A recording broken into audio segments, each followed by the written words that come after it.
You know we're in a weird timeline when a Bubsy game and a Yoshi game came out in the same year, and I prefer the Bubsy one.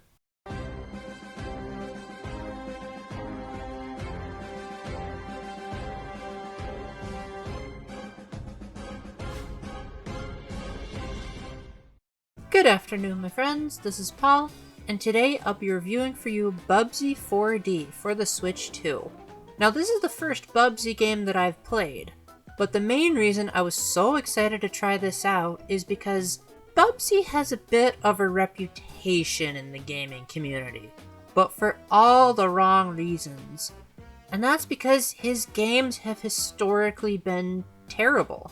His debut game was Bubsy 3D, which came out just a few months after Super Mario 64. But since the PlayStation didn't have a second analog stick, that meant that it had very tanky controls and no movable camera, and some people at the time considered it the worst video game ever made.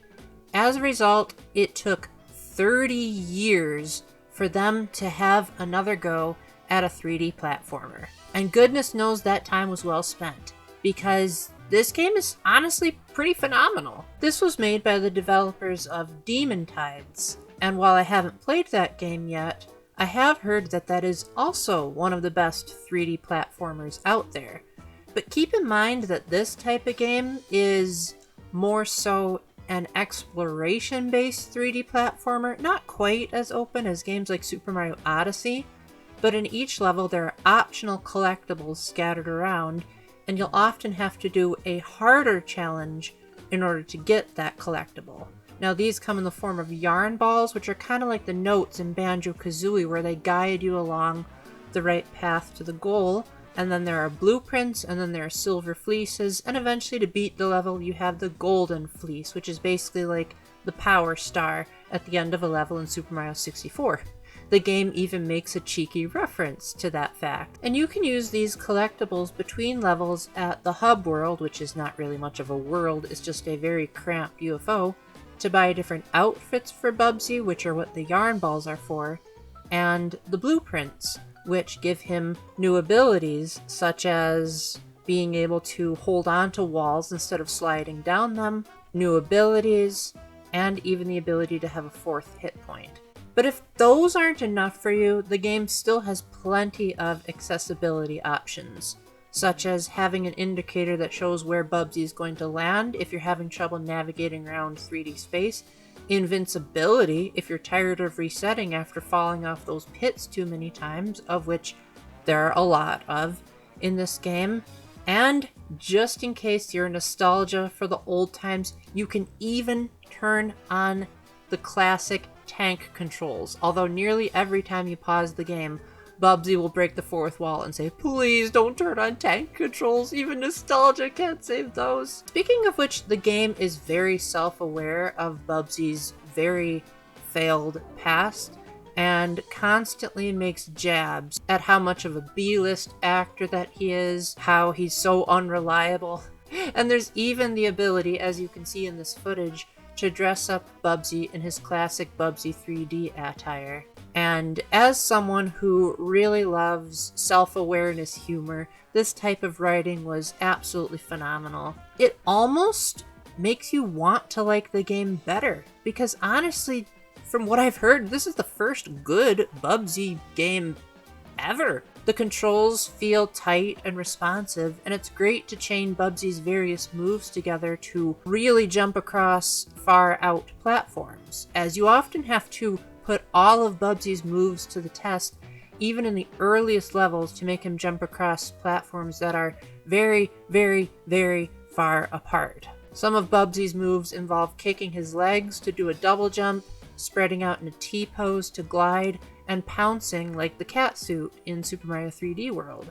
He can also roll up into a hairball, and there's quite a lot of half pipes to test out this maneuver besides just getting around the level faster. And eventually you can even turn on a timer, and there are even leaderboards where you can compare your time with other players. Now, for the most part, these levels were a lot of fun, but there were a handful of sections that I felt were kind of a bit frustrating, such as whenever you had to launch out of a cannon. If you thought maybe these developers learned a thing or two from how Super Mario 64 handled its cannons, not really. You kind of have to aim above where you want to shoot, unless if you're shooting into another clear pipe, in which case the game kind of like magnetically drags Bubsy toward the entrance to the pipe. Like, why couldn't they have done that anywhere else? Thankfully, there's not a whole lot of these sections, but I dreaded them whenever they showed up. I also didn't like any section that had a timer. I could only count maybe 1 or 2 times where I really had to rush an obstacle, but those were also a bit annoying, especially when I was fighting with the controls. But for the most part, it was a lot of fun to bounce around these levels. They did a good homage to a variety of 3D platformers, with the hairball reminding me of Sonic, some of these rotating platforms in thin air kind of reminds me of Super Mario Sunshine. This isn't a 3D platformer, but the fact that nearly everything is made out of arts and crafts kind of has a Yoshi's Woolly World feel. And it feels like it's paying tribute not only to platformers in general, but also, just like ours at the Jewel of Fairmore, trying to create a certain revisionist history, where people might go, wait, maybe Bubsy 3D was actually good, it was just made by the wrong developers. And I would go so far as to say this is one of the best 3D platformers I've ever played. Now, I think it lacks some of the polish that first-party Nintendo games do, but for the most part, just the art of actually moving around is spectacular. I love how many accessibility options there are, such as how often you want the characters to just break the fourth wall during the levels.